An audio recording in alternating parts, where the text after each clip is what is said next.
Hello friends, कैसे हो आप लोग। उम्मीद करता हूँ कि आप लोग से सलामत होंगे in this crucial time. Friends, काफ़ी दिन हुए मैंने वीडियो पब्लिश नहीं किया है due to some health issue. So आज की ये वीडियो है comparison between Laravel and CodeIgniter. Friends, देखा जाए तो Laravel एंड कोडिग्नेटर ये दोनों भी PHP फ्रेमवर्क है और हम लोग देखेंगे कि कौन सा बेस्ट फ्रेमवर्क है। So friends, let's start the video. सबसे पहले देखते हैं what is कोडिग्नेटर। So कोडिग्नेटर is a powerful PHP framework and it's a very popular. और यहाँ पे आपको कोई भी MVC पैटर्न यूज़ करने की ज़रूरत नहीं है, आप कैसे भी यहाँ पे कोड लिख सकते हो। वही कंपैरिजन में देखते हैं तो Laravel में आपको ये MVC पैटर्न यूज़ करना पड़ता है बिकॉज कि इसका पैटर्न ही आर्किटेक्चर जो है वो पूरा MVC है। यहाँ पे आपको वर्जन कंट्रोल भी मिलेगा, ये काफ़ी सिक्योर है compare to CodeIgniter. Now let's start the key differences of both PHP framework. सबसे पहला पॉइंट मैंने डाला है गूगल ट्रेंड्स। तो गूगल ट्रेंड्स में जाके सर्च करते हैं कि Laravel और कोडिग्नेटर का कैसा क्या ट्रेंडिंग चल रहा है। ट्रेंडिंग में अगर देखा जाए तो Laravel का ग्राफ कोडिग्नेटर से काफ़ी ऊपर है। देखा जा रहा है तो हम लोग इंडिया में भी देख रहे हैं तो उसकी काफ़ी ज़्यादा पॉपुलरिटी है एज़ कम्पेयर टू कोडिग्नेटर। सो यहाँ पे आपको देख रहा है कि Laravel सबसे ज़्यादा ट्रेंडिंग में चल रहा है as compare to CodeIgniter. Second number पे डाला है template engine. Friends, template engine inbuilt मिल जाएंगी आपको Laravel में जो ब्लेड टेम्पलेट इंजन यूज़ करता है। वही अगर आप कोडिग्नेटर में देखोगे तो it does not support any inbuilt template engine, वो ऑफर ही नहीं करता है। तो आपको सिंपली यहाँ पे PHP में कोड लिखना पड़ेगा। थर्ड नंबर पे मैंने डाला है कोड टेस्ट। तो कोड टेस्ट में अगर आप देखते हो तो Laravel में आपको PHPUnit इनबिल्ट टेस्टिंग टूल जो है वो मिल जाता है, लेकिन वही कोडिग्नेटर पे आपको ऐसा कोई भी टूल्स प्रोवाइड नहीं है, सपोर्ट नहीं है। तो आपको उसके लिए कस्टम कोड टेस्टिंग के लिए यूज़ करना पड़ेगा। फोर्थ नंबर पे है मॉड्यूल इंटीग्रेशन।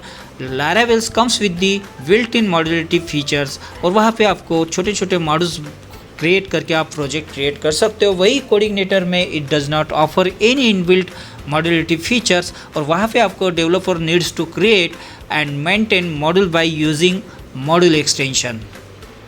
फिफ्थ नंबर पे है authentication. This is very important features and it's comes with the Laravel inbuilt because built in caching and authentication mechanism के साथ Laravel में आपको क्लासेस मिल जाते हैं ऑथेंटिकेशन करने के लिए। वही कोडिग्नेटर में अगर आप देखते हो तो it does not comes with the authentication features और वहाँ पे आपको कस्टम कोड क्रिएट करके आपको या फिर कोई कोडिग्नेटर एक्सटेंशन है उसको यूज़ करके आपको ऑथेंटिकेशन करना पड़ेगा यूज़र्स का। इस नंबर पे है HTTP supports. Laravel allow developer to define custom HTTP routes and वहीं पे CodeIgniter does not support HTTP fully. So 7 number पे है restful API। Restful API Laravel में अगर आप देखते हो तो आपको काफ़ी इजीली आप रेस्टफुल API क्रिएट कर सकते हो, रेस्ट API क्रिएट कर सकते हो without spending extra time. But वही अगर कोडिग्नेटर में अगर हम लोग रेस्ट API लिखते हैं तो आपको थोड़ा सा टाइम लगेगा API क्रिएट करने के लिए बिकॉज ऑफ कि कोडिग्नेटर में उतना स्ट्रीमलाइंड डेवलपमेंट नहीं है। 8 नंबर पे है online help and libraries. Laravel में देखते हैं तो Laravel offers official documentation which is very helpful और वही अगर कोडिग्नेटर में भी देखते हैं हम लोग तो वो भी बहुत अच्छी तरह से आपको इनबिल्ट फंक्शनैलिटी के साथ आपको डॉक्यूमेंटेशन मिल जाएगा। गाइड भी आप अच्छी तरह से हो सकता है without any prior knowledge. 9 number पे अगर आप देख रहे हो कि डेटाबेस मॉडल कौन सा यूज़ किया जाता है तो Laravel में होता है relationships object oriented database model और ये स्टोर्स करता है डेटा इनटू एंटिटीज क्रिएटिंग या रिलेशनशिप बिटवीन रिलेटेड टेबल।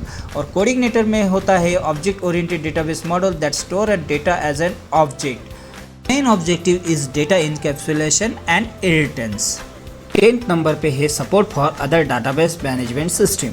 तो डेटाबेस सपोर्ट्स की अगर बात करते दोनों के कंपैरेटिव तो Laravel में और कोडिग्नेटर में दोनों भी PHP फ्रेमवर्क में सेम डेटाबेस सपोर्ट्स होता है।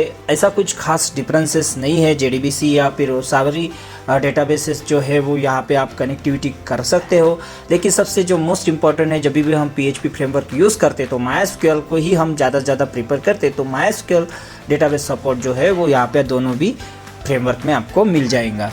हमारा नेक्स्ट टॉपिक है पॉपुलैरिटी एंड करंट ट्रेंड्स। तो दोनों में कंपेयर करते हैं तो Laravel is the most popular PHP framework right now, क्योंकि हमने स्टार्टिंग में ही देखा गूगल ट्रेंड में कि इसकी पॉपुलैरिटी कोडिग्नेटर से काफ़ी बेटर है। लेकिन most of the PHP developer prepare for the कोडिग्नेटर because कि वहाँ पे कोड करना बहुत इजीली है, लेकिन इसकी पॉपुलैरिटी जो है वो गूगल ट्रेंड में काफ़ी डाउन चल रही है।